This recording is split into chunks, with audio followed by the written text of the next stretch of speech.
Entro il 2050 quasi la metà dei sardi avrà più di 65 anni.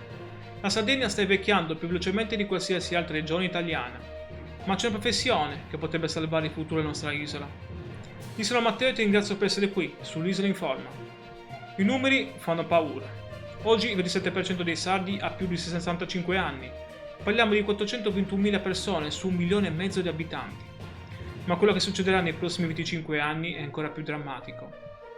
Mentre i giovani continuano a lasciare l'isola per cercare lavoro altrove e le nascite sono sempre meno, la Sardegna si sta trasformando in un gigantesco centro per anziani a cielo aperto.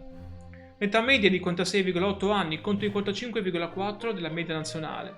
E per ogni 100 persone che lavorano ce ne sono quasi 38 in pensione che dipendono da loro. Ma ecco dove potrebbe arrivare la svolta.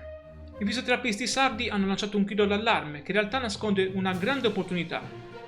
La loro campagna "Il movimento che non si ferma" non è solo uno slogan, è una vera e propria strategia per trasformare l'invecchiamento da problema in risorsa.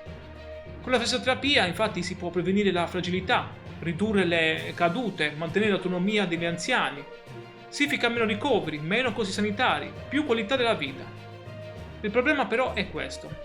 Nelle zone interne e rurali i fisioterapisti sono introvabili. Proprio dove ne servirebbero di più, ce ne sono di meno.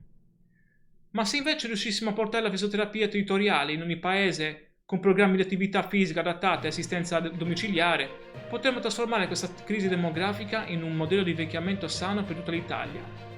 Pensaci un attimo, se la Sardegna riuscisse davvero a diventare l'isola dove si invecchia meglio al mondo, non attirerebbe migliaia di pensionati da tutta Europa. Potremmo trasformare il nostro problema demografico nel nostro più grande vantaggio competitivo. Se anche tu pensi che la Sardegna possa diventare l'isola della longevità sana e felice, lascia un like e seguimi. Detto ciò, io ti ringrazio per la visione e ti saluto.